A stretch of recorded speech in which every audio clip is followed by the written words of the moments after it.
Hey there, folks. Welcome to our cozy nook of tales and adventures. Today, like every episode, we're unlocking the doors of imagination to explore new worlds, meet fascinating characters, and experience unique emotions. I promise to take you on an unforgettable journey through the power of words. So, get comfy, grab your favorite drink, snuggle into that perfect spot, and get ready to lose yourself in a new story. Leave the outside world behind for a while and dive with me into the depths of storytelling. If you enjoy our content and want to support the channel, consider hitting that subscribe button and giving the video a thumbs up. Now, without further ado, let's dive into today's story. As the harvest moon rose over the quaint village of Ravenhollow, an eerie mist crept through the cobblestone streets, carrying with it the scent of autumn leaves and the promise of dark magic. Young Lyra Moonshadow, her raven hair adorned with a wreath of crimson berries, stood at the edge of the village square, her emerald eyes wide with a mixture of excitement and trepidation. Tonight was All Hallows' Eve, the night when the veil between worlds grew thin and magic thrummed through the very air they breathed. Lyra, a fledgling witch of 17 summers, had spent weeks preparing for this moment. Her fingers clutched a gnarled wand of roan wood, its tip glowing with a soft, silvery light. As the villagers gathered in the square, their faces alight with merriment and anticipation for the annual Halloween feast, Lyra sensed a shift in the air, a coldness that went beyond the crisp autumn chill. The first scream pierced the night like a blade, followed by another and another. Lyra watched in horror as the villagers began to change. Old Widow Thornberry's skin turned a sickly shade of green, her nose elongating into a hooked beak. The blacksmith's burly form contorted, fur sprouting from his arms as he howled at the moon. Children's laughter turned to hisses and growls as they shrank and twisted into goblin-like creatures.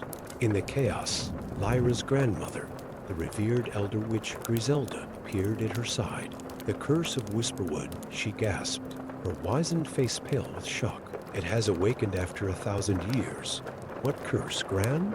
Lyra asked, her voice trembling as she watched her friends and neighbors transform into monstrous versions of themselves. Griselda's eyes, normally twinkling with mischief, were grave. Long ago, a powerful warlock sought to turn our village into a haven for dark creatures. The witches of old banished him, but not before he cast a final curse. On the 1000th Halloween, when the blood moon rises, all in Ravenhollow would become the monsters they pretend to be. Lyra's heart raced. How do we break it? The secret lies in the heart of the whispering forest, Griselda replied, her voice growing faint as her own form began to shimmer and fade. Seek the grimoire of shadows. Only its magic can undo what has been done. But beware, child, for the forest is filled with ancient spirits and forgotten magics. As Griselda vanished like mist in the morning sun, Lyra knew what she had to do. With a heavy heart and a determined spirit, she set off towards the looming darkness of the whispering forest. The trees at the forest's edge seemed to lean inward, their gnarled branches reaching out like clawed hands. Lyra hesitated for just a moment before plunging into the shadows. The forest floor was carpeted with fallen leaves that whispered secrets with every step. Ghostly wisps of light danced between the trees, leading her deeper into the heart of the woods. As she ventured further, the forest grew denser, the air thick with magic and memory. Lyra's wand pulsed with energy, responding to the ancient power that permeated this place. Suddenly, a twig snapped behind her. Lyra whirled around, her wand at the ready, only to find herself face to face with a figure cloaked in shadows. Who goes there? She demanded, her voice stronger than she felt. The figure stepped forward, and moonlight filtering through the canopy revealed a man clad in obsidian armor. His face was hidden behind a helm fashioned to resemble a snarling beast, but his eyes glowed with an unearthly blue light. I am Thorn, the Shadow Knight, he spoke, his voice echoing strangely within his helm. What brings a young witch to these cursed woods on such a night? Lyra stood her ground, her wand unwavering. I seek the grimoire of shadows to break the curse upon my village. Stand aside, Shadow Knight, for I have no quarrel with you. To her surprise, Thorn laughed a hollow, mirthless sound. Brave words, little witch. but you know not the dangers that lie ahead. The grimoire is guarded by things far worse than I. Then why are you here? Lyra challenged. Thorn's glowing eyes seemed to dim. I seek redemption. A curse of my own binds me to this forest, to walk eternally in shadow. Perhaps in aiding you, I might find my own salvation. Lyra considered his words. Every instinct told her to distrust this dark warrior, and yet, very well, Shadow Knight. We shall face the perils of this forest together. But know this, betray me, and you'll find that even shadows can burn. With an unlikely alliance formed, Lyra and Thorn delved deeper into the Whispering Forest. They faced trials that tested both their courage and their magic. Spectral hounds with eyes of flame pursued them through a grove of weeping willows. In a clearing of silver moonflowers, they battled swarms of fey tricksters who sought to lead them astray with illusions and riddles. As they progressed, Lyra began to see beyond Thorn's fearsome appearance. She glimpsed moments of nobility in the way he fought, and kindness in how he helped her across treacherous ravines. In turn, Thorn marveled at the young witch's determination and the raw power that flowed through her spells. At last, they reached the heart of the forest, a massive, hollow tree that pulsed with an eerie green light. Before its trunk stood a figure that made both Lyra and Thorn stop in their tracks. It was a woman of otherworldly beauty, her skin as pale as moonlight, her hair a cascade of autumn leaves. "Welcome, seekers," she spoke, her voice like the rustling of wind through branches. "I am the guardian of the Whispering Forest. You have come for the grimoire of shadows, have you not?" Lyra stepped forward. "We have, my lady. A terrible curse afflicts my village, and only the grimoire can break it." Guardian's eyes, deep and fathomless as forest pools, studied them both. "The grimoire's power comes at a great cost. Are you willing to pay it, young witch?" Before Lyra could respond, Thorn interrupted. "What is the nature of this cost?" A sad smile played on the Guardian's lips. "To wield the grimoire's magic, one must embrace their own inner darkness. For in accepting the shadow within, we gain mastery over the shadows without." Lyra's heart sank. All her life, she had been taught to shun the darker aspects of magic, to walk in the light. Could she truly embrace the very thing she had been raised to fear? Sensing her hesitation, Thorn placed a hand on her shoulder. "Sometimes," he said softly, "true courage lies not in denying our darkness, but in facing it. I have walked in shadow for centuries, Lyra. Let me bear this burden." But Lyra shook her head. "No, Thorn. This is my village, my people. The responsibility is mine." She turned to the Guardian. "I am ready." The hollow tree creaked open, revealing the grimoire of shadows nestled within its heart. As Lyra reached for it, tendrils of darkness swirled around her, seeping into her very being. She gasped as memories and emotions not her own flooded her mind, the anger of the warlock who cursed Ravenhollow, the fear of villagers transformed, the loneliness of a night cursed to wander in shadow. For a moment, Lyra felt herself drowning in the darkness. But then she remembered her grandmother's words, the faces of her friends, the warmth of Thorn's unexpected kindness. She was more than just her magic, more than light or dark. She was Lyra, Moonshadow, and she would save her people. With a cry that shook the very trees, Lyra embraced the darkness within her, molding it to her will. The grimoire's pages fluttered open, ancient words of power spilling forth. Lyra began to chant, her voice growing stronger with each syllable. The forest around them pulsed with magic, leaves swirling in a whirlwind of power. As the spell reached its crescendo, a beam of pure magical energy shot from the grimoire through Lyra and into the night sky. It arced over the treetops, streaking towards Ravenhollow like a comet of hope. In the village square, the transformed villagers paused in their monstrous revelry as the beam of light washed over them. Slowly, fur receded, scales fell away, and human forms emerged once more.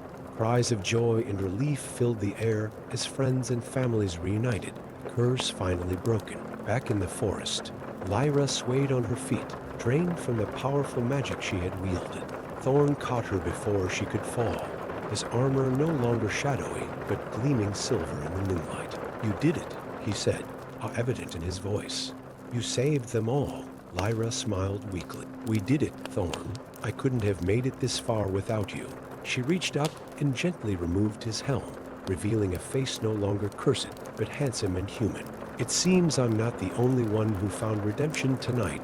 The guardian of the forest approached them, her eyes shining with approval. "You have both shown great courage and wisdom. The curses are lifted, but your journey is far from over. The world beyond these woods will always need protectors willing to walk the line between light and shadow."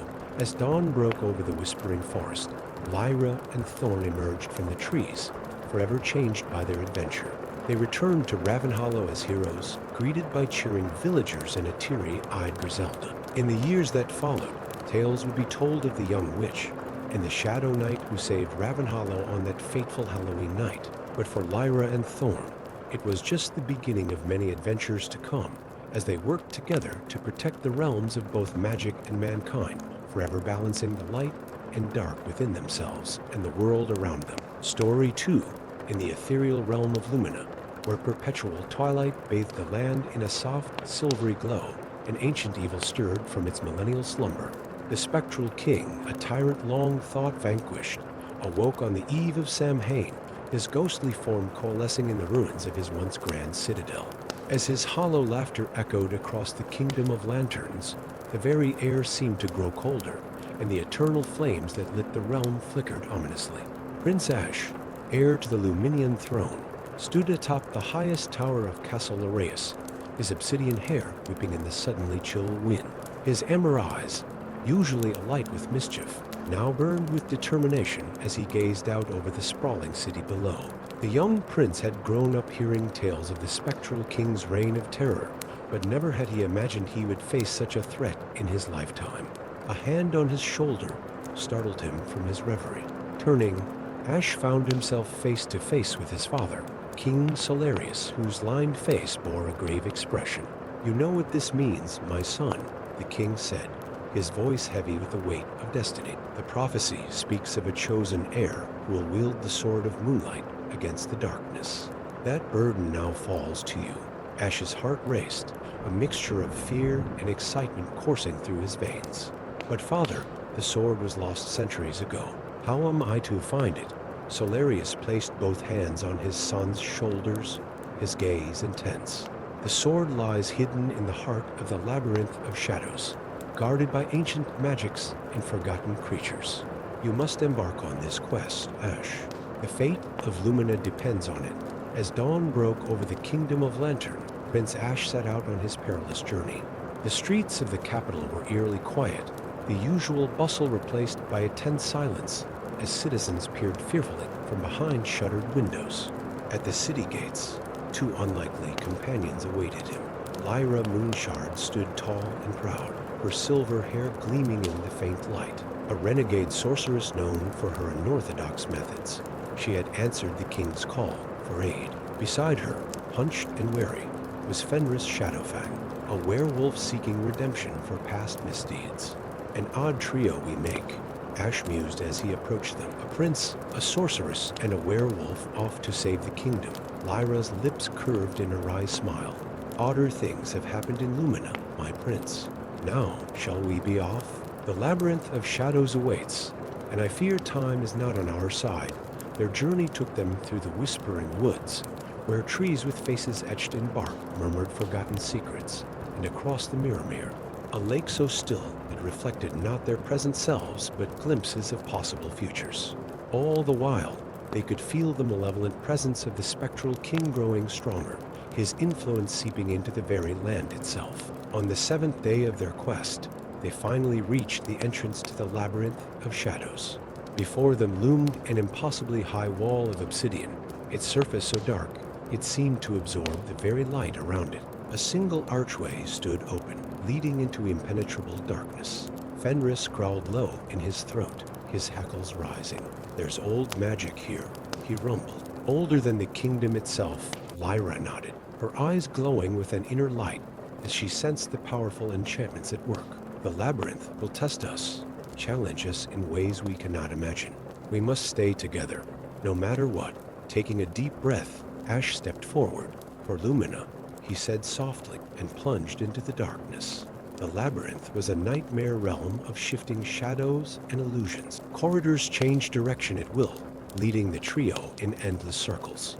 They faced their deepest fears given form. Ash confronted a shadow version of himself, corrupted by power and greed. Lyra battled illusory chains that sought to bind her magic. Fenris found himself trapped between his human and wolf forms, neither fully one nor the other. Yet with each trial overcome, they grew stronger, their bond deepening as they relied on each other's strengths. Ash's unwavering courage, Lyra's quick wit and magical prowess, and Fenris's primal instincts and loyalty saw them through challenge after challenge. Deep within the heart of the labyrinth, they finally reached a vast circular chamber. In its center, bathed in a shaft of moonlight that seemed to come from nowhere, stood a pedestal, and upon it, gleaming with an inner radiance, lay the Sword of Moonlight. As Ash approached the sword, a figure materialized before him, an ancient wizard, his form translucent and shimmering. "Halt, young prince," the wizard's voice echoed through the chamber. "I am the guardian of the sword, tasked with ensuring it falls only to one worthy of its power. Are you prepared to face the final test?" Ash straightened, his voice steady as he replied, "I am." The guardian nodded solemnly. "Then listen well. The Sword of Moonlight is a blade of truth and justice. It can vanquish the darkest of evils, but only when wielded by a pure heart. To claim it, you must be willing to sacrifice that which you hold most dear. Are you willing to pay such a price?" Ash felt a moment of doubt. What could he possibly sacrifice? His crown? His life? But then he thought of his people, of the kingdom he loved, threatened by the spectral king's return. In that moment, he knew what he had to do. "I am willing," he said, his voice ringing with conviction. "I offer not my life, for that belongs to my people. Instead, I sacrifice my right to rule. If I succeed in defeating the spectral king, I will abdicate the throne, for a true leader puts the needs of their people above their own desires." A long silence followed his words. Then, slowly, the guardian smiled. "Well spoken, Prince Ash. You have proven yourself worthy." With that, the spectral figure faded away. Heart pounding, Ash stepped forward and grasped the hilt of the Sword of Moonlight. As his fingers closed around it, he felt a surge of power unlike anything he had ever experienced. The blade glowed with an intense silver light, illuminating the entire chamber. Lyra gasped in awe, while Fenris bowed his head in respect. "It's time," the werewolf growled. "The spectral king awaits." Their return journey was fraught with danger as the spectral king's forces, sensing the awakening of the Sword of Moonlight, sought to stop them at every turn. Shadowy wraiths and nightmarish creatures hounded their steps, but the trio fought on, their determination unshakable. As they neared the capital, they found a land transformed. The eternal twilight had given way to an unnatural darkness, broken only by the sickly green glow of spectral flames. The air was thick with fear and hopelessness. In the grand plaza before Castle Aureus, they found the spectral king waiting. He towered above them, a figure of shadow and malice, his crown of ghostly flames casting an eerie light. So, his voice boomed, the last scion of Lumina returned, bearing the fabled sword. "How fitting that I shall extinguish both the blade and the bloodline in one fell swoop." Ash raised the Sword of Moonlight, its glow intensifying as if in response to the challenge. "Your reign of terror ends here, spectral king. For too long has your shadow haunted our land. No more." What followed was a battle of epic proportions. Ash, empowered by the sword, met the spectral king blow for blow, their clash sending shockwaves of light and darkness across the plaza. Lyra's spells lit up the sky, keeping the king's spectral minions at bay, while Fenris fought with fang and claw, his ferocity matching that of 10 men. As dawn approached, the battle reached its climax. The spectral king, realizing he was outmatched, attempted one final, desperate attack. Gathering all his malevolent power, he launched a wave of pure darkness at Ash. In that moment, Ash remembered all that he fought for his people, his friends, the beauty of Lumina that he had sworn to protect. Raising the Sword of Moonlight high, he brought it down with all his might, cleaving through the darkness. A blinding flash lit up the sky, and when it faded, the spectral king was no more. In his place stood Ash, the sword of moonlight glowing softly in his grasp, its work done. As the people of Lumina emerged from their homes, blinking in the light of a new day, Ash turned to his companions. "Thank you," he said softly. "I couldn't have done this without you." Lyra smiled, her eyes shining with respect. "It was an honor, my prince. Or should I say, my king?" But Ash shook his head. "No, I made a vow, and I intend to keep it. The throne will pass to one better suited to rule in this new era of peace." And so, as legends would later tell, Prince Ash became Ash, the Lightbringer, protector of Lumina, wielder of the Sword of Moonlight. Together with Lyra Moonshard and Fenris Shadowfang, he traveled the land, ensuring that darkness would never again threaten the kingdom of Lantern. And in the hearts of the people, a new flame of hope burned bright, illuminating the path to a brighter future for all. Story 3. In the mystical realm of Autumnheart, where the veil between worlds hung thin as gossamer, lay the city of eternal pumpkins. Here, amidst cobblestone streets lined with ever-burning jack-o'-lanterns and houses adorned with perpetual orange and black bunting, Halloween reigned supreme every day of the year. The air was eternally crisp with the scent of cinnamon and wood smoke, and the sound of children's laughter mingled with the rustle of fallen leaves that never truly settled. At the heart of this enchanted city stood the great hallowed hearth, a massive, ornate fireplace carved from ancient oak and obsidian. Within its depths burned the eternal flame, a mesmerizing blaze of orange and gold that danced and flickered with a life of its own. It was this flame that kept the spirit of Halloween alive in Autumnheart, infusing the city with magic and mirth year-round. Meve Shadow Whisper, guardian of the eternal flame and keeper of Autumnheart's traditions, stood before the hallowed hearth, her emerald eyes reflecting the dancing fire. Her long, raven hair was adorned with a crown of autumn leaves, and her cloak of midnight blue sparkled with tiny stars that seemed to twinkle in time with the flame's pulsations. As Meve performed her nightly ritual of feeding the flame with sacred pumpkin oil, she noticed something amiss. The usually vibrant fire seemed to flicker and dim, its warmth waning ever so slightly. A chill ran down her spine, one that had nothing to do with the perpetual autumn air. "Something is wrong," she whispered to herself, her brow furrowing with concern. No sooner had the words left her lips than a gust of wind howled through the city, extinguishing every jack-o'-lantern in its path. The stars above winked out one by one, plunging Autumnheart into an unnatural darkness. In the distance, a bone-chilling laugh echoed through the night. Meve's heart raced as she realized the gravity of the situation. "The Lord of Nightmares," she gasped. "He's finally made his move." For centuries, the Lord of Nightmares had been nothing more than a cautionary tale told to misbehaving children. But Meve knew the truth. He was all too real, a being of pure terror who fed on fear and sought to plunge the world into eternal darkness. As panic began to spread through the city, Meve knew she had to act fast. The eternal flame was weakening, and with it, the very essence of Autumnheart was at stake. She needed help, and she knew just where to find it. With a wave of her hand, Meve summoned 3 unlikely allies. Jasper Strawman, an animated scarecrow with a head full of straw, but a heart of gold. Banshee Aria, a compassionate banshee whose mournful songs could soothe even the most troubled souls. And Midnight, a talking black cat with eyes like molten gold and a wit as sharp as his claws. As they gathered before the dimming, hallowed hearth, Meve explained the dire situation. "The Lord of Nightmares seeks to extinguish the eternal flame and turn our beloved city into a realm of perpetual terror," she said, her voice tight with worry. "We must journey to the Valley of Shadows and retrieve the seeds of light before the last jack-o'-lantern goes out. It's our only hope of reigniting the flame and saving Autumnheart." Jasper adjusted his patched hat, straw rustling as he nodded solemnly. "Count me in, Miss Meve. This old scarecrow's got a few tricks up his sleeve yet."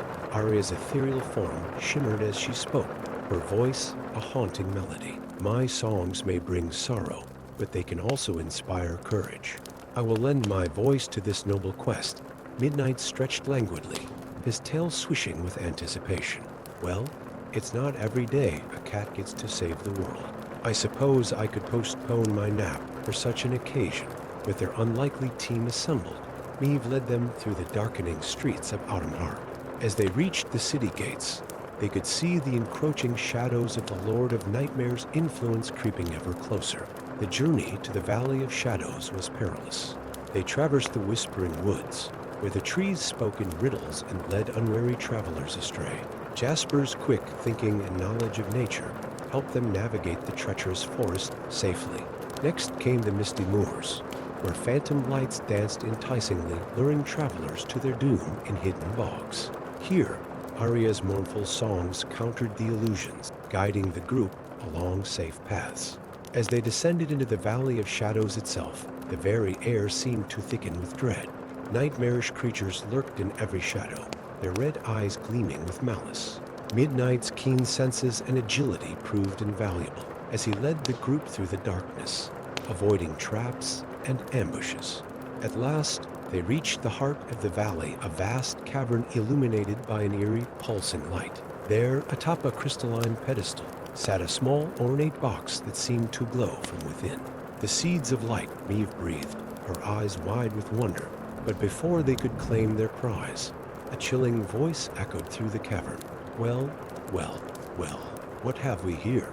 The Lord of Nightmares materialized before them, a towering figure of swirling darkness and gleaming teeth. His eyes burned with an unholy fire as he regarded the group with cruel amusement. Did you really think it would be so easy? He sneered. That you could simply waltz in and take the very thing that could undo all my careful planning. Maeve stood tall, her voice unwavering as she faced the embodiment of terror. Your reign of fear ends here, Nightmare Lord. Autumnheart will never fall to your darkness. The Lord of Nightmares laughed, a sound that sent shivers down their spines. Brave words, little guardian, but let's see how you fare against your deepest fears. With a wave of his shadowy hand, the cavern transformed. Each member of the group found themselves facing their worst nightmares made flesh. Maeve battled against shadowy tendrils that threatened to snuff out her inner light. Jasper faced a raging inferno that threatened to reduce him to ash.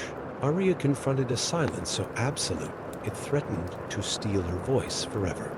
Midnight found himself shrinking, becoming more feline and less magical with each passing second. But as they fought their individual battles, they found strength in each other. Maeve's unwavering belief in the magic of Halloween bolstered Jasper's courage. Arya's soft humming broke through Midnight's fog of fear. Together, they pushed back against the nightmares, their bond growing stronger with each triumph. Realizing his ploy had failed, the Lord of Nightmares snarled in frustration. Enough of these games. He roared, lunging for the seeds of light. But Maeve was quicker. With a burst of speed, she snatched the box from its pedestal. The moment her fingers touched it, a brilliant light exploded outward, banishing the shadows and causing the Lord of Nightmares to howl in agony. No, he screamed as the light engulfed him. This cannot be. In a flash of blinding radiance, the Lord of Nightmares dissolved into motes of shadow, banished back to the realm of bad dreams and restless nights. As the light faded, Maeve opened the box, revealing a handful of seeds that glowed with an inner fire. We did it, she said, her voice filled with awe and relief. We've saved Autumnheart. The journey back to the city was swift, as if the very land was eager to see the eternal flame restored. As they approached the hallowed hearth, they could see the last jack-o'-lantern flickering weakly, on the verge of going out. With reverence, Maeve took the seeds of light and cast them into the dying embers. For a heart-stopping moment, nothing happened. Then, with a whoosh, the eternal flame roared back to life, burning brighter and more vibrantly than ever before. Throughout Autumnheart, jack-o'-lanterns reignited, their warm glow chasing away the last vestiges of the Lord of Nightmare's influence. The stars reappeared in the sky, twinkling merrily as if celebrating their victory. As the citizens of Autumnheart emerged from their homes, cheering and laughing with relief, Maeve turned to her companions. "Thank you," she said, her eyes shining with gratitude. "Without each of you, this victory would not have been possible." Jasper tipped his hat, beaming proudly. Arya hummed a joyful tune that set hearts soaring. Midnight purred contentedly, already eyeing a comfortable spot for a well-deserved nap. From that day forward, The tale of Meve and her unlikely band of heroes became a favorite story in Autumnheart, told around crackling bonfires and glowing jack-o'-lanterns. And though the Lord of Nightmares was defeated, Meve and her friends remained ever vigilant, ready to defend the spirit of Halloween and the joy it brought to all. As for the eternal flame, it burned brighter than ever, a beacon of hope and magic in a world where the boundary between reality and fantasy was as thin as a whisper on an autumn breeze. Story 4. In the misty realm of Shadowvale, where the veil between the living and the dead hung gossamer thin, stood the ancient necropolis of forgotten kings. Its towering mausoleums and weathered statues loomed against a perpetually twilight sky, a silent testament to the bygone rulers whose names had long since faded from mortal memory. As the harvest moon rose on All Hallows' Eve, casting an eerie amber glow over the kingdom, a chill wind whispered through the cemetery's iron gates. The air crackled with arcane energy, for tonight marked the centennial awakening, a night when the spectral monarchs would rise to choose a new sovereign from among the living.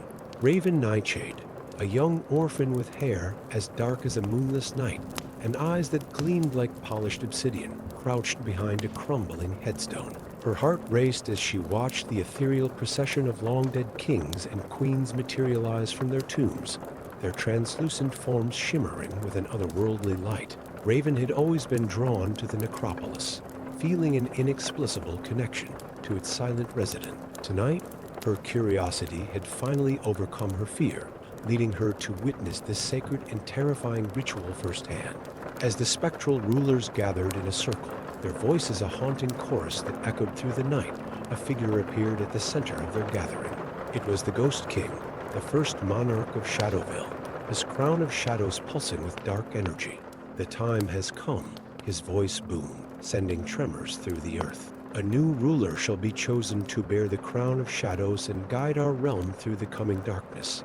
The ghostly assembly turned as one, their hollow eyes fixing upon Raven's hiding place. With a gesture from the Ghost King, an unseen force pulled her from her concealment, levitating her to the center of the circle. Panic gripped Raven's heart as she found herself surrounded by the spectral court. "Please," she stammered, "I'm no one.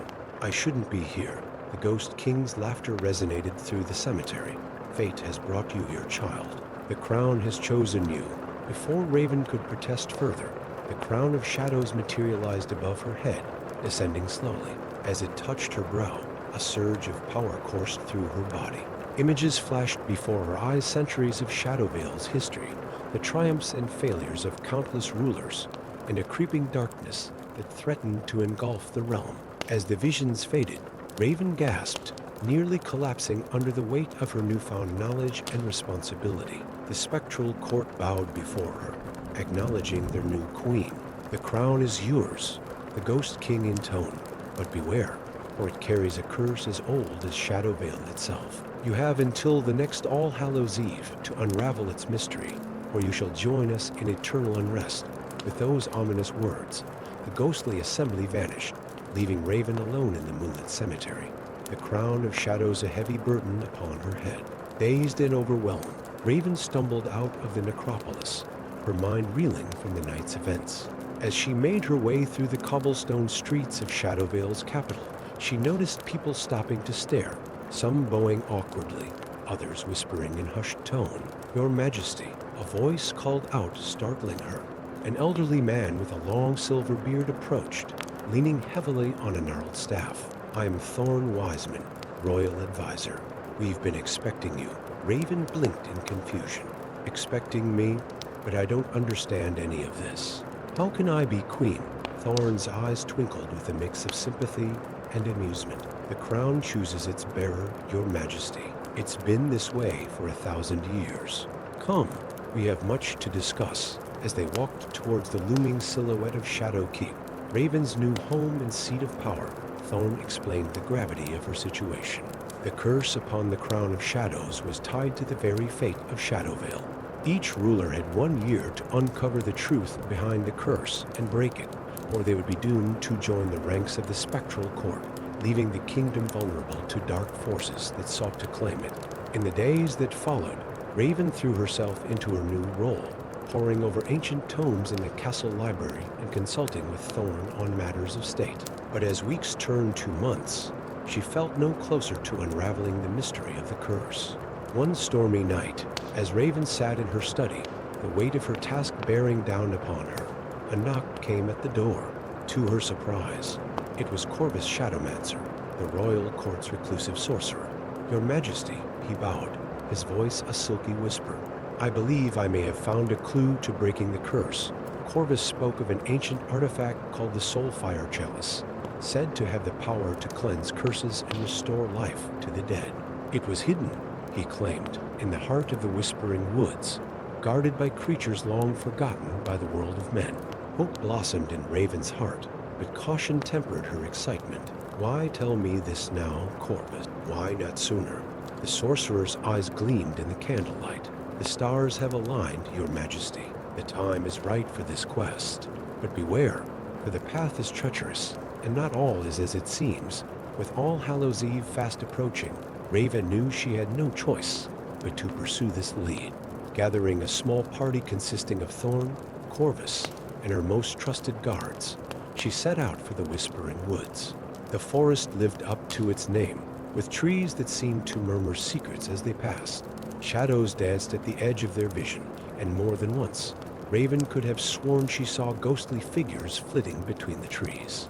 As they delved deeper into the woods, they faced trials that tested their courage and resolve. They navigated a maze of living vines that sought to ensnare them, outsmarted a riddling sphinx guarding a hidden bridge, and battled shadow creatures that fed on fear and doubt. Through it all, Raven's determination never wavered. With each obstacle overcome, she felt the power of the crown of shadows growing, responding to her strength and resolve. Finally, they reached the heart of the forest, a clearing bathed in ethereal light. There, atop a pedestal of twisted roots, sat the Soulfire Chalice, its surface shimmering with an inner flame. As Raven approached the chalice, Corvus suddenly cried out, "Stop! Your Majesty, don't touch it." But it was too late. The moment Raven's fingers grazed the chalice's surface, the clearing erupted in chaos. The trees around them groaned and shifted, revealing hundreds of spectral figures that trapped souls of past rulers. From the shadows emerged the Ghost King, his form more solid and menacing than before. "Foolish child," he sneered. "Did you really think it would be so easy?" Realization dawned on Raven as she turned to Corvus, whose form was now shifting, revealing his true nature as a servant of the Ghost King. "You tricked me," she gasped. The Ghost King laughed, a sound that chilled the very air around them. "The curse is not meant to be broken, little queen. It is the source of my power, the very thing that keeps Shadowvale in my grasp. Each ruler who fails to break it adds to my strength, their soul joining my army of the damned." As spectral forces closed in around them, Raven felt despair threaten to overwhelm her. But then, she remembered the visions she had seen when first donning the crowned centuries of rulers, each facing this moment, each failing not because they lacked strength, but because they stood alone. In that instant, Raven understood. The curse couldn't be broken by a single ruler, but by the combined will of all who had worn the crown. Raising the crown of shadows from her head, Raven called out to the spirits around her. "Hear me, rulers of Shadowvale. For too long we've been divided, our strength wasted. United, we can break this curse and free our kingdom." Her words resonated through the clearing, touching the hearts of the spectral monarchs. One by one, they stepped forward, placing their hands upon the crown. As they did, Raven felt their memories, their hopes, and their regrets flow through her. With a cry that shook the very foundations of Shadowvale, Raven brought the crown down upon the Soulfire Chalice. A blinding light erupted from the point of contact, washing over the forest in a wave of pure, cleansing energy. When the light faded, the Ghost King was gone, banished by the combined will of Shadowvale's rulers. The spirits of the past kings and queens, now free from their eternal bondage, smiled at Raven before fading into peaceful rest. As dawn broke over Shadowvale for the first time in centuries, Raven stood tall, the crown of shadows upon her head, no longer a burden, but a symbol of unity and hope.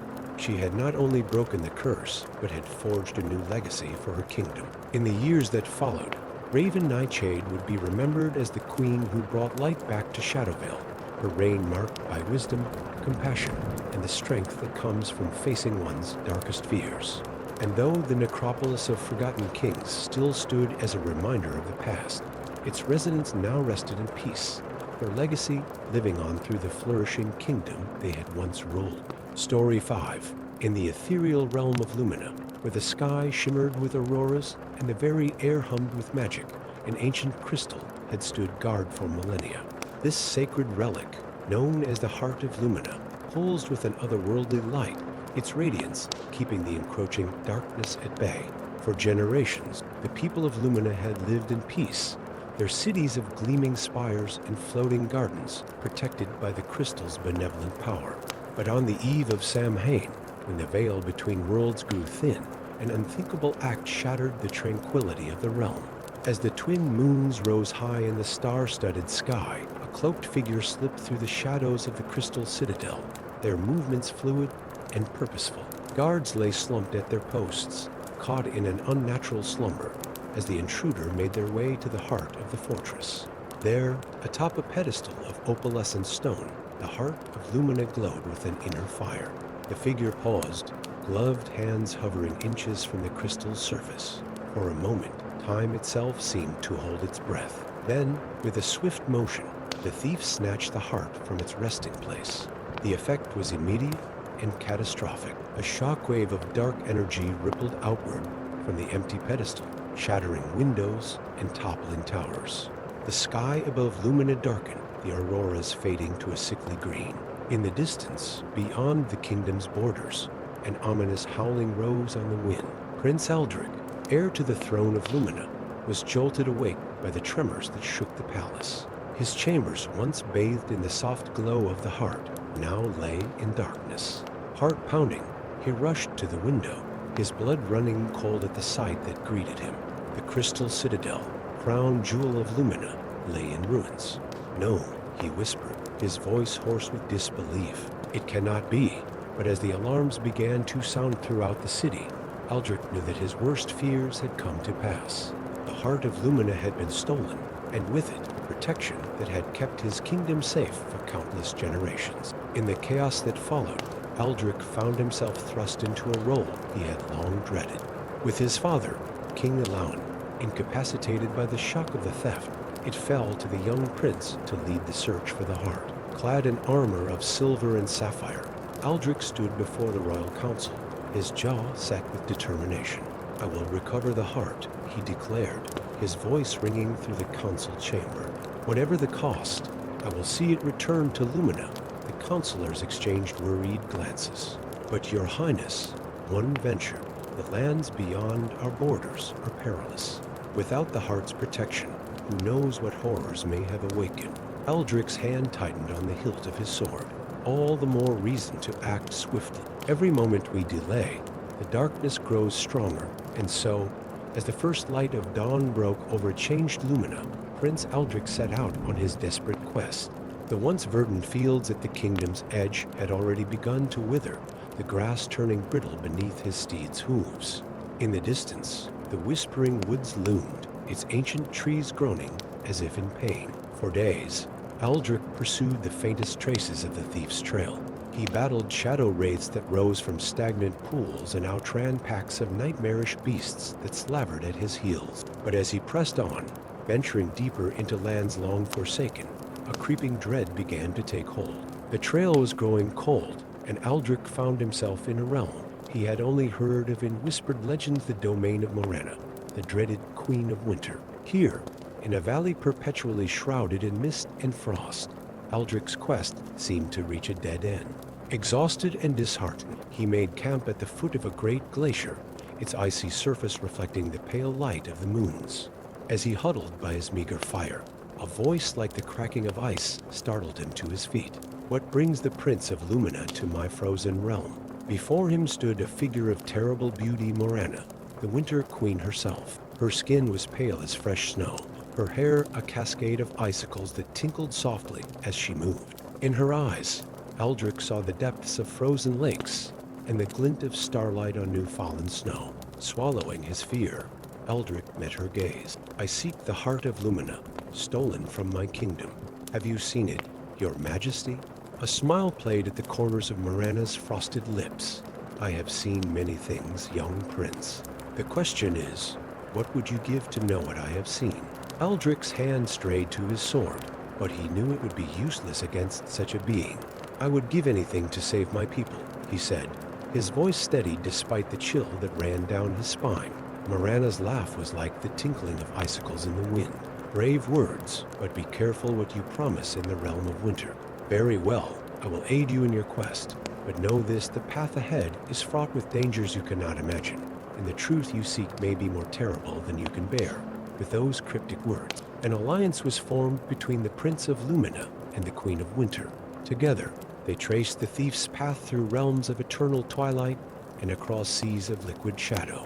Morana's ice magic kept the encroaching darkness at bay, while Eldric's unwavering determination drove them forward. As they journeyed, an uneasy friendship began to form between the unlikely pair.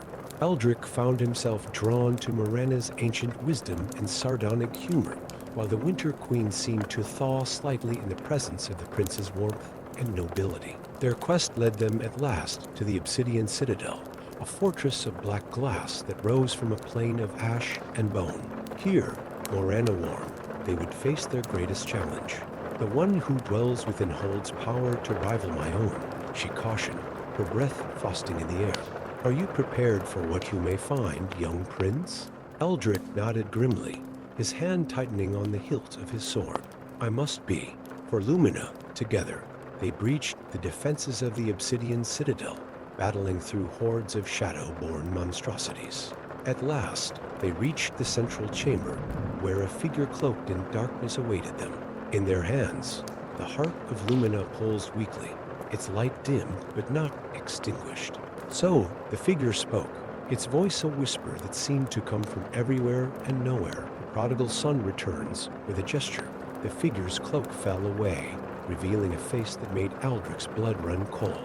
It was his own father, King Alaun, but changed. The king's once kind eyes now burned with an inner darkness, his skin pallid and stretched tight over his bones. "Father," Eldric gasped, his sword wavering. "How? Why?" King Alaun, or the thing that wore his face, smiled coldly. "For power, my son. The heart has guarded Lumina for too long, holding back the true potential of our realm. With its power harnessed, we could rule not just our kingdom, but all the lands that lie in shadow." Eldric shook his head, tears stinging his eyes. "No, father, this isn't you. The heart's purpose is to protect, not to conquer." "Then you are as weak as I feared," the corrupted king snarled. "If you will not join me, you will fall with the rest of Lumina." What followed was a battle that would be sung of for generations to come. Eldric, torn between duty and familial love, fought with all the skill and courage he possessed. Morana's winter magic clashed with the dark powers that King Alaun had embraced, their conflict shaking the very foundations of the Obsidian Citadel. In the end, it was not strength of arms, but strength of heart that decided the day. As Eldric stood over his fallen father, the heart of Lumina clutched in his trembling hands. He made a choice that would define his reign for years to come. With tears streaming down his face, Eldric placed the heart upon his father's chest. Its light flared, brighter than 1,000 suns, burning away the darkness that had taken root in the king's soul. When the radiance faded, King Alaun lay unconscious but cleansed, the corruption purged from his being. As dawn broke over the lands of eternal night, Eldric turned to Morana, the heart of Lumina cradled gently in his arms. "It's time to go home," he said softly. The Winter Queen regarded him with eyes that held the wisdom of ages. "And what of your kingdom, young prince? What of the power you could wield with the heart in your possession?" Eldric shook his head, a sad smile on his lips. "The heart belongs to Lumina, not to any one ruler. Its purpose is to protect and nurture, not to dominate. I understand that now, perhaps better than anyone before me." As they began the long journey back to Lumina, Eldric felt the weight of his experiences settling upon his shoulders. He had set out a prince and would return a king in all but name. The challenges ahead were many: rebuilding his kingdom, healing the wounds left by the heart's absence, and forging a new path for Lumina. But as he glanced at Morana, who walked beside him with the grace of a winter storm, Aldrich knew he would not face these challenges alone. The alliance forged in ice and shadow would endure, a bridge between realms that had long stood apart. And so, as the first rays of true sunlight in days broke over the horizon, Prince Aldrich of Lumina took his first steps towards a future bright with promise and fraught with peril, a future where the light of the heart would shine not just for his kingdom, but for all the realms that dwelt in darkness. Story 6. In the resplendent kingdom of Storie, where golden spires pierced the clouds and streets shimmered with the essence of captured starlight, an ancient evil stirred. As the veil between worlds thinned on All Hallows' Eve, a malevolent force seized control of Sir Galahad, the revered leader of the Order of the Aurora Knights. Elara, a young squire with hair the color of burnished copper and eyes that held the determination of 1,000 suns, stood frozen in horror as she witnessed her mentor's corruption. The legendary amulet of eternal light, an artifact that had protected Storie for centuries, now pulsed with an ominous, sickly glow around Sir Galahad's neck. "My brothers and sisters in arms," Sir Galahad's voice boomed across the grand hall of the Citadel of Dawn, distorted and echoing with otherworldly power. "Too long have we stood as mere guardians. Tonight, we claim our rightful place as rulers of this realm." Knights who had moments ago stood proud and true now fell to their knees, dark tendrils of corruption seeping into their armor. Elara, hidden behind a pillar of opalescent marble, clutched her training sword with trembling hands. She alone seemed immune to the spreading darkness. As chaos erupted in the citadel, Elara knew she had to act. Slipping away through secret passages known only to squires, she made her way to the Chamber of Relics. There, amidst artifacts of immense power, stood an ancient mirror, its surface rippling like liquid silver. Elara approached the mirror, her heart pounding. "I seek guidance," she whispered, her voice barely audible above the distant sounds of battle. "The order has fallen. What must I do?" The mirror's surface swirled, and from its depths emerged the spectral form of a dragon, its scales shimmering with all the colors of twilight. Its voice, when it spoke, resonated within Elara's very soul. "Young one," the dragon intoned, its eyes holding the wisdom of ages, "the darkness that plagues your realm can only be cleansed by the sword of twilight. Journey to the forgotten lands, face your greatest fears, and claim the blade. Only then can you hope to save Storie." With those words, the dragon faded, leaving Elara alone with her racing thoughts. The sword of twilight was a legend, a mythical weapon said to have been forged from the last rays of a dying sun. If it truly existed, it was her only hope. Gathering what supplies she could, Elara slipped out of the citadel under the cover of night. The once vibrant streets of Storie now lay shrouded in an unnatural gloom, corrupted knights patrolling with eerie precision. As she reached the city's edge, Elara cast one last look at her home before plunging into the unknown. Her journey took her through lands long abandoned by the light of civilization. She traversed the whispering wastes, where sand dunes sang mournful melodies and mirages danced on the horizon. In the forests of eternal twilight, trees with bark of deepest black and leaves of shimmering silver whispered secrets of ages past. Along the way, Elara encountered allies in the most unexpected places. Lysander, a roguish wind spirit with a penchant for mischief, joined her quest out of sheer curiosity. Thorn, a gruff dwarf exile seeking redemption for past misdeeds, offered his axe and his knowledge of forgotten lore.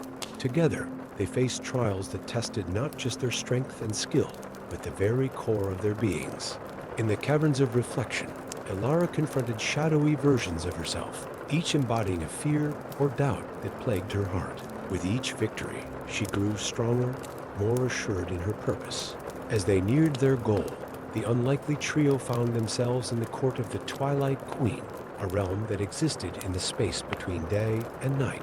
Here, in a palace of crystal and shadow, they met Queen Astrea, a being of immense power and inscrutable motives. "You seek the sword of twilight," Queen Astrea stated, her voice like the chiming of distant bells. "But are you worthy to wield it? The blade chooses its wielder, and it has rejected many who thought themselves deserving. Elara stepped forward, her chin held high. I do not claim to be worthy, Your Majesty. I claim only the desire to save my home and my people. If the sword rejects me, so be it, but I must try. A smile played at the corners of Queen Estria's lips. Well-spoken, young squire. The trial awaits you in the Chamber of Dusk and Dawn. May your heart prove true. The Chamber of Dusk and Dawn was a vast circular room, its domed ceiling a swirling map of constellations. At its center, suspended in a beam of twilight, hung the Sword of Twilight. Its blade seemed to shift between states of shadow and radiance, never fully one or the other. As Elara approached, her companions watching with bated breath, the sword pulsed with energy. Tendrils of light and shadow reached out, enveloping her. In that moment, Elara saw visions of possible future Storie restored to glory or fallen to eternal darkness. She saw herself wielding the blade as a beacon of hope, but also the temptation to use its power for personal gain. With clarity born of her trials, Elara made her choice. I am not perfect, she declared to the sword, to the chamber, to the very fabric of reality. I am flawed, and I may falter, but I choose to fight for the light, not out of blind devotion, but because I have seen the darkness and know it must be opposed. The sword flared brilliantly, then dimmed to a steady glow. When the light faded, Elara found the Sword of Twilight in her grasp, its weight perfect, its balance ideal. She had been chosen. The return journey to Storie was fraught with danger. Sir Galahad, now fully corrupted by the dark power of the twisted amulet of eternal light, had extended his influence beyond the kingdom's borders. Shadows lengthened across the land, and creatures of nightmare stalked the wilds. Elara, Lysander, and Thorn fought their way through hordes of corrupted beings, the Sword of Twilight gleaming with righteous power in Elara's hands. With each victory, hope blossomed anew in the hearts of those they saved. At last, they stood before the gates of Storie, the once golden city now writhed with tendrils of darkness, its spires tarnished and bent. At the top of the highest tower, a maelstrom of dark energy swirled around the transformed figure of Sir Galahad. The final battle was epic in scale and personal in nature. As Lysander and Thorn held off waves of corrupted knights, Elara ascended the tower to confront her former mentor. Each step was a struggle against the oppressive weight of darkness, but the Sword of Twilight glowed ever brighter, cutting through the gloom. On the tower's peak, Elara faced Sir Galahad. Gone was the noble knight she had admired. In his place stood a being of shadow and malice, the corrupted amulet of eternal light pulsing at his throat. Foolish child, Galahad's distorted voice boomed. You think to challenge me with that trinket? I wield the very essence of light itself. Elara stood firm, the Sword of Twilight held before her. You wield a twisted perversion of light, Sir Galahad. True light does not seek to dominate, but to illuminate, to guide, not to blind. What followed was a duel that would be sung of for generations. Light clashed against shadow, hope against despair. Elara moved with a grace born of rigorous training and tempered by her harrowing journey. Sir Galahad fought with the power of corrupted light, each blow threatening to unmake reality itself. In the end, it was not might of arms but strength of spirit that decided the day. As their blades locked, Elara gazed into the eyes of her corrupted mentor and saw, buried deep beneath layers of darkness, a flicker of the noble knight he had once been. Remember who you are, Elara pleaded, her voice carrying the weight of her journey, her trials, her unwavering hope. Remember the oath you swore, the people you protected. This is not you, Sir Galahad. Fight it. For a moment, the world held its breath. Then, with a roar of defiance, Sir Galahad tore the corrupted amulet from his neck. The Sword of Twilight flashed, cleaving the artifact in two. A shockwave of purifying energy exploded outward, washing over Storie in a tide of renewal. As dawn broke over cleansed Storie, Elara stood atop the tower, the Sword of Twilight gleaming at her side. Sir Galahad, freed from corruption, but weakened by the ordeal, knelt before her. You have saved us all, he said, his voice hoarse but filled with pride. The Order of the Aurora Knights is yours to lead. If you will have us, Elara looked out over the city, seeing the enormous task of rebuilding that lay ahead.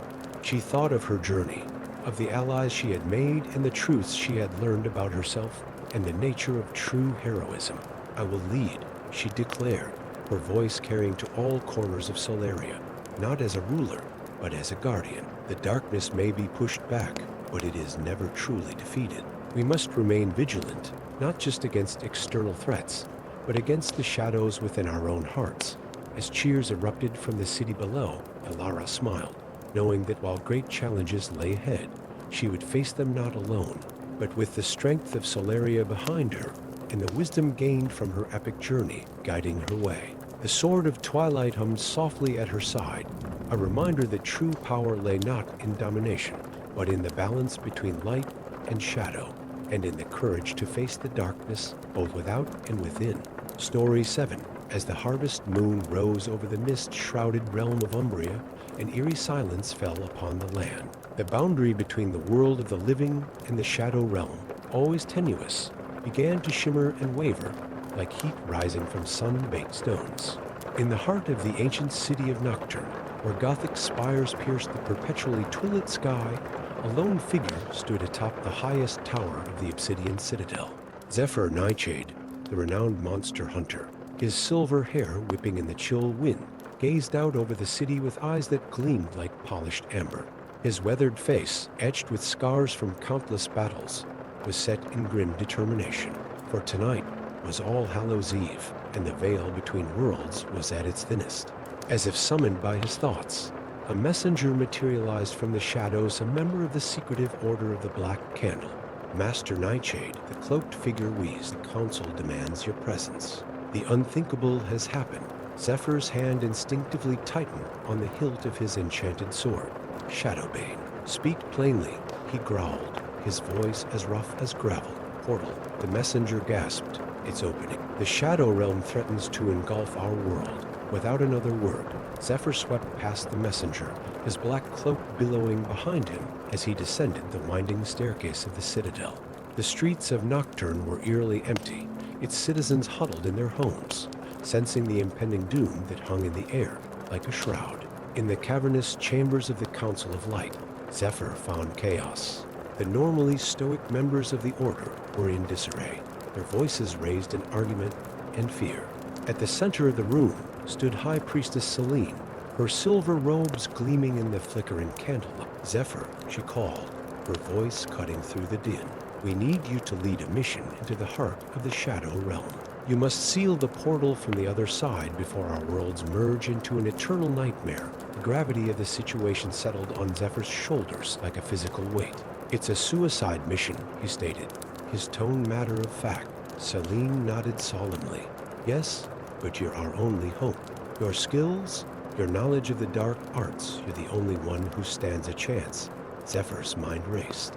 He knew the dangers of the Shadow Realm all too well.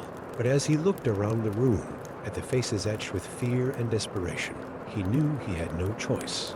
"I'll do it," he said finally, "but I'll need a team."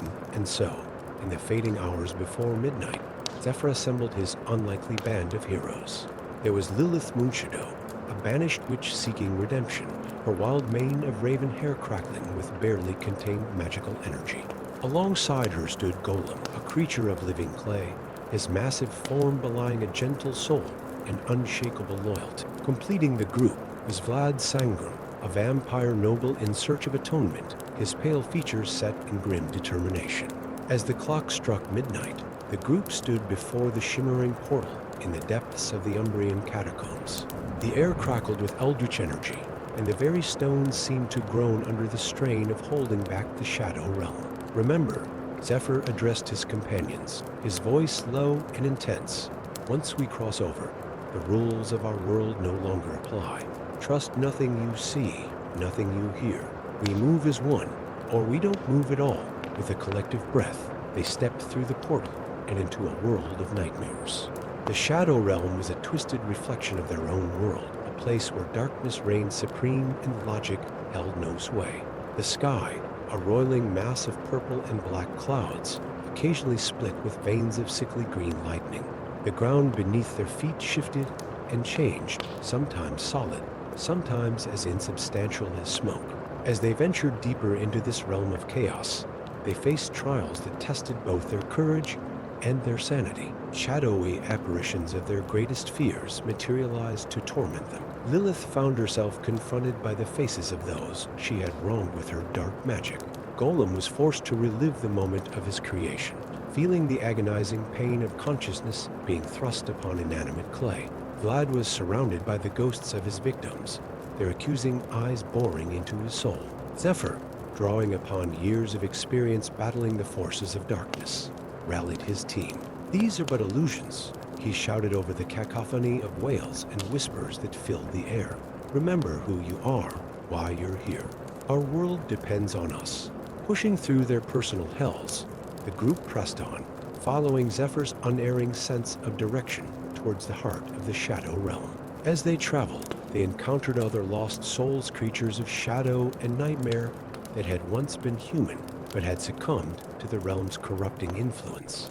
Some they were forced to fight, Zephyr's blade flashing in the eerie light as Lilith's spells crackled through the air. Others they managed to help, Golem's strength and Vlad's ancient knowledge proving invaluable in freeing these tortured spirits from their shadowy prisons. At last, they reached the center of the Shadow Realm, a vast, pulsating vortex of darkness that seemed to devour light itself. Before it stood a figure that made even Zephyr's battle-hardened heart quail. The Guardian of the Veil, a being of pure shadow with eyes that burned like dying stars, regarded them with ancient malevolence. So, its voice echoed in their minds, a sound like the death rattle of 1,000 souls. The world of light sends its champions to stop the inevitable. How quaint. Zephyr stepped forward, Shadowbane glowing with an inner light that seemed to push back the oppressive darkness. "We've come to seal the portal and restore the balance between our worlds." The Guardian's laughter shook the very foundations of the realm. "Fool, there is no balance. There is only the eternal struggle between light and shadow.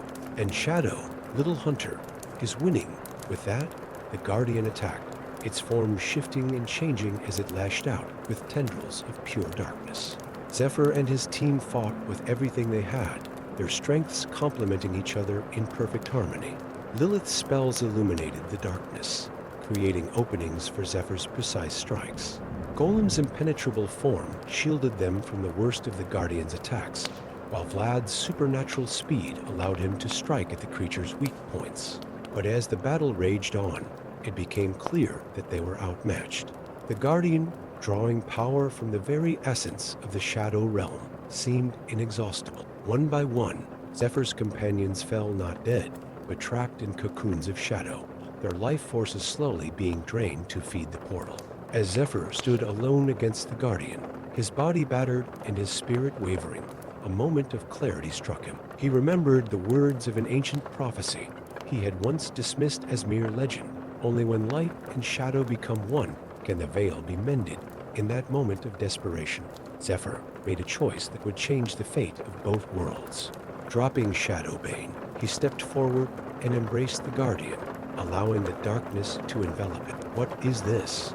The Guardian hissed, confusion evident in its tone. "Balance," Zephyr replied, his voice steady even as he felt his very essence merging with the creature of shadow. "You spoke of the eternal struggle between light and shadow, but true balance comes not from conflict, but from harmony." As Zephyr's light mingled with the Guardian's darkness, a transformation began. The vortex of the portal began to stabilize, its wild energies calming under the influence of this new, balanced force. The cocoons holding Zephyr's companions dissolved, releasing them unharmed. In a flash of blinding light and impenetrable darkness, Zephyr and the Guardian ceased to exist as separate entities. In their place stood anew, being the true Guardian of the Veil, a perfect balance of light and shadow. The new Guardian turned to Zephyr's awestruck companions. "The balance is restored," it spoke, its voice a harmonious blend of Zephyr's determined tone and the Guardian's ancient wisdom. "But it must be maintained. Return to your world. Tell them what has transpired here. The veil between worlds will hold, but it must be respected and understood by both sides." As Lilith, Golem, and Vlad stepped back through the portal, forever changed by their experience, they carried with them a message of hope and a warning. The Shadow Realm was not an enemy to be vanquished, but a necessary counterpart to their own world. Only through understanding and balance could true peace be achieved. In the years that followed, the tale of Zephyr Nightshade and his final selfless act became legend. The Order of the Black Candle evolved, becoming custodians of the knowledge of both light and shadow. And on every All Hallows Eve, when the veil grew thin, people of Umbria would gather to pay homage to the hero who had become one with the shadows to save them all. Thus, in the twilight realm of Umbria, a new age dawned, one of balance, understanding, and the eternal dance between light and shadow. Story 8. In the ancient kingdom of Thornheart, where mist-shrouded forests whispered secrets of old and crumbling castles pierced the sky, a terrible curse had taken root. Each year, as the veil between worlds thinned on All Hallows Eve, the kingdom's inhabitants transformed into grotesque monsters, their humanity lost in a maelstrom of teeth, claws, and insatiable hunger. Felin, a young alchemist with eyes the color of autumn leaves, stood at the window of his tower laboratory, watching the sun sink below the horizon. The air grew heavy with foreboding as shadows lengthened across the cobblestone streets of Thornheart's capital. In mere hours, the transformation would begin, and the screams of the damned would echo through the night. But this year was different. This year, Felin had hope. Clutched in his trembling hands was an ancient grimoire, its pages brittle with age and stained with the tears of countless generations. He had discovered it hidden behind a false wall in the royal library, its leather cover embossed with symbols that seemed to shift and dance in the fading light. There must be an answer here, Felin muttered, his fingers tracing the arcane text. A way to break the curse once and for all. As night fell, Felin pored over the grimoire, deciphering its cryptic passages. Candles guttered in their holders, casting long shadows across the room. Outside, the first howls of the transformed began to rise, a chilling chorus that sent shivers down his spine. Just as despair threatened to overwhelm him, Felin's eyes widened. There, in a passage nearly obliterated by time, was a glimmer of hope. When the moon hangs full and dark, seek the witch in forests dark. Blood of kings and tears of Phi, mix in cauldron. Curse to slay, Felin's heart raced. The witch in the forest, it could only mean Morrigan, the feared sorceress who dwelt in the depths of the Whispering Woods. Legend spoke of her terrible power and the price she extracted for her aid. A crash from the streets below startled Felin from his thoughts. Looking out, he saw chaos erupting as the transformation took hold. Citizens writhed in agony, their bodies twisting and reshaping into monstrous forms. Fur sprouted from skin, teeth elongated into fangs, and eyes gleamed with predatory hunger. There was no time to lose. Gathering his courage and a satchel of essential supplies, Felin slipped from his tower and into the nightmare-filled streets of Thornheart. The journey to the Whispering Woods was perilous. Felin dodged grotesque creatures that had once been his neighbors and friends, his heart aching with each near encounter. The forest loomed before him, a wall of ancient trees whose branches seemed to reach out with grasping fingers. As he stepped into the woods, the sounds of the cursed city faded, replaced by an eerie silence. Mist curled around his ankles, and eyes gleamed from shadowy hollows. Felin pressed on, the grimoire clutched to his chest like a talisman. Hours passed, or perhaps days' time seemed to lose all meaning in the depths of the forest. Just as Felin felt his resolve wavering, he stumbled into a moonlit clearing. At its center stood a gnarled tree, its trunk twisted into the semblance of a face.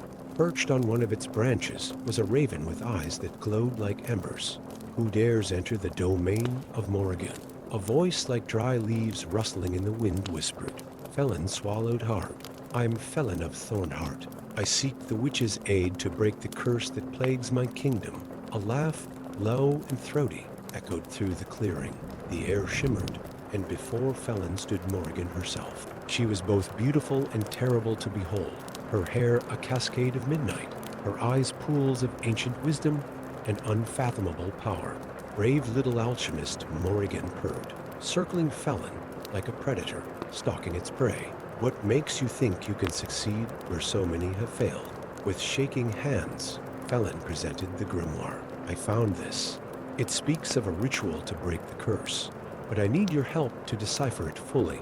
Morrigan's eyes narrowed as she examined the tome. "Interesting," she murmured. "This grimoire holds secrets long forgotten. Perhaps there is hope for your cursed kingdom after all."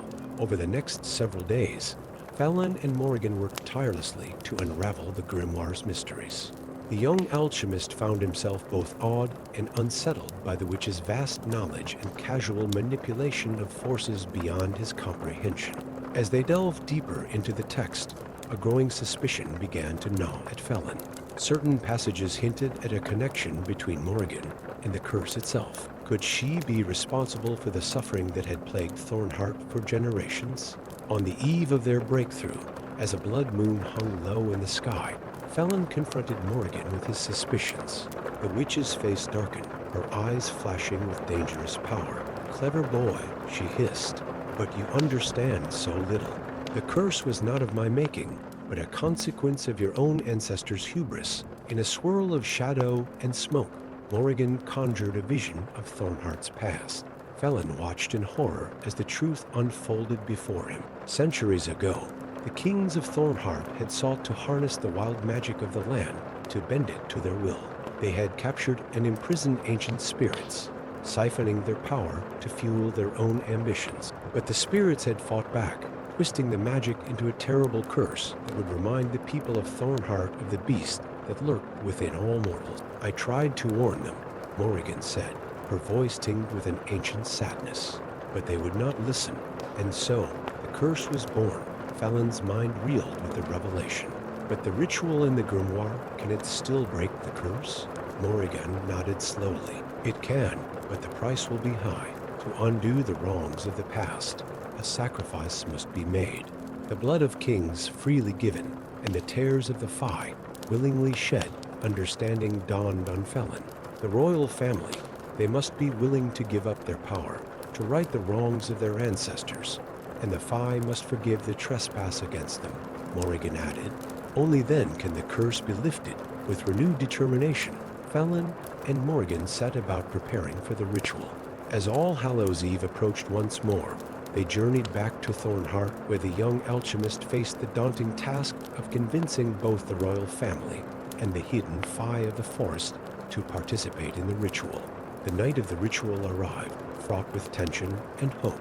In the great courtyard of the royal castle, now overgrown with thorny vines, Fallon stood before a bubbling cauldron. Beside him, the current king of Thornheart, a man worn down by the weight of his family's sins, waited with a silver dagger in hand. From the shadows of the surrounding forest emerged the 5 beautiful, ethereal beings with wings like gossamer and eyes that held the wisdom of millennia.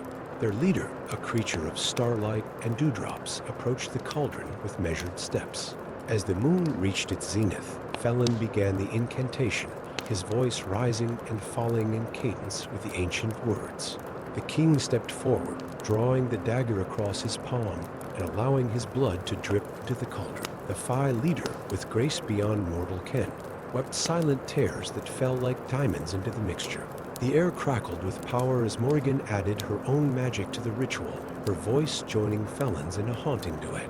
The contents of the cauldron began to glow, a light that grew brighter and brighter until it rivaled the sun itself. In a final, thunderous moment, the light exploded outward, washing over the kingdom of Thornheart in a wave of purifying magic. The thorny vines that had choked the castle crumbled to dust. Throughout the city, monstrous forms melted away, leaving dazed but human citizens in their wake.